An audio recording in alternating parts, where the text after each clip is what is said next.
গোলকগঞ্জে coach রাজবংশীদের অনশন অব্যাহত। Coach রাজবংশীদের তফসিলি স্বীকৃতির দাবিতে অনশন।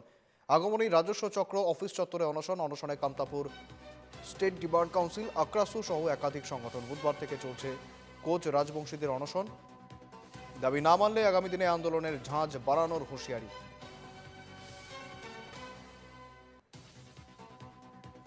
সঙ্গে রয়েছেন প্রতিনিধি প্রদীপ সেন, জানবো আরো বিস্তারিত। প্রদীপ, কার্যত এই অনশন 100 ঘন্টার অনশনে তারা নেমেছেন, বর্তমানে কি আপডেট রয়েছে এবং তাদের সেই দাবিতে তারা এখনো পর্যন্ত অব্যাহত? প্রশাসনের তরফ থেকে কি পদক্ষেপ রয়েছে বা ঠিক কি আশ্বাস রয়েছে প্রশাসনের তরফ থেকে?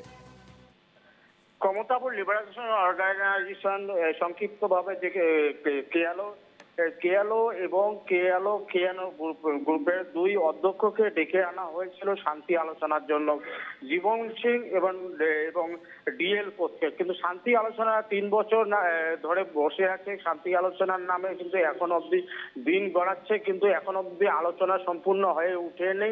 আর ওনাদের মূল যেটা দাবি ছিল কামতাপুর বা গ্রেটার কোচবিহার রাজ্যের পুনর্গঠন, কোচ রাজবংশী জনগোষ্ঠীর জনজাতিকরণ এবং কোচ রাজবংশী ভাষার সাংবিধানিক স্বীকৃতি।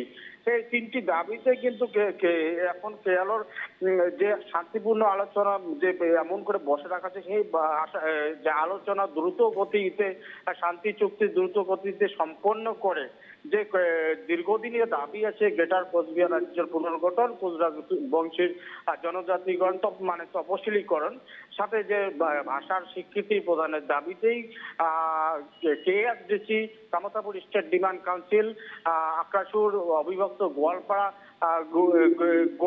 গোটের যৌথ অভিযানে 100 ঘন্টার অনশন কার্যসূচি নেওয়া হয়েছিল। আজকে তৃতীয় দিন গড়াচ্ছে, কিন্তু এখন অবধি দেখা যাচ্ছে প্রশাসন কিংবা সরকারের তরফ থেকে কোনো ধরনের যোগাযোগ করা হয়নি। আর এখন দেখা যাচ্ছে অনশন স্থলীতে আমি এখন রয়েছি গোলকগঞ্জের যে অনশন স্থলীতে বসেছি, অনশনকারীদের শারীরিক অবস্থা কিন্তু দ্রুত গতিতে খুব খারাপ দিকে যাচ্ছে।